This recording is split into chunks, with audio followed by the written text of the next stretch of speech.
جول. السلام عليكم ورحمة الله وبركاته. طبعا يا جماعة امبارح كلنا اتفرجنا على ماتش الاهلي وشباب بلوزداد الجزائري امبارح. يعني الواحد مش عارف يقول ايه، الواحد مخنوق بأمانة.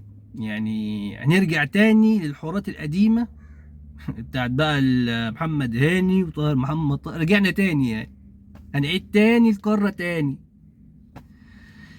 امبارح الاهلي يا جماعة كان مكسور الجناح، ده عنوان كده حلو كده. كان مكسور الجناح امبارح. الاهلي كان ناحيه اليمين بالنسبه له، الاهلي كانت ملغيه نهائيا.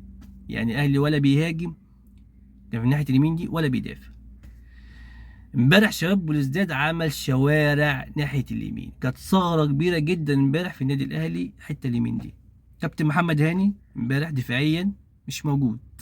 يعني انا شايف اي لعيب عايز يهاجم النادي الاهلي كان بيهاجم من الحته اليمين دي. يعني كابتن محمد هاني كان ضايع امبارح، يعني كان خريبا امبارح في الماتش دفاعيا وهجوميا برضه. يعني هجوميا، يعني ما شفتش كابتن محمد هاني اوفر واحد يتلعب صح طول الماتش. نيجي لكابتن طاهر محمد طاهر يا جماعه. طاهر محمد طاهر امكانياته ما ينفعش يلعب هاف يمين. يعني طاهر يعني هاف اليمين ده هاف يمين او شمال، اولا لازم يبقى مهاري، تاني حاجه يبقى سريع. وطاهر ولا سريع ولا مهاري. فطار كده كفايه عليه قوي كده في النادي الاهلي يا جماعه. الاهلي المفروض يبقى خلاص كده اخر سنه ليه، يشوف له بقى ايه صفر. انا مش عارف في ايه يعني مش عارف. طاهر مش امكانيه النادي الاهلي خالص بامانه يعني. وكابتن محمد هاني برده خلاص كده، المفروض كابتن محمد هاني ما يلعبش اساسي في النادي الاهلي نهائي. الاهلي بقى المفروض يدور على باك يمين، او هو عنده اصلا الاهلي كذا باك يمين يلعب اساسي ومحمد هاني يلعب احتياطي. محمد هاني بس اعتمد عليه بس في كاس العالم للانديه فقط، غير كده لا. وكولر يا جماعه، انا كولر في حته سلبيه كده شايفها فيه، اللي دايما يغير التغييرات كلها في اخر ربع ساعه في الماتش. انا مش عارف ليه.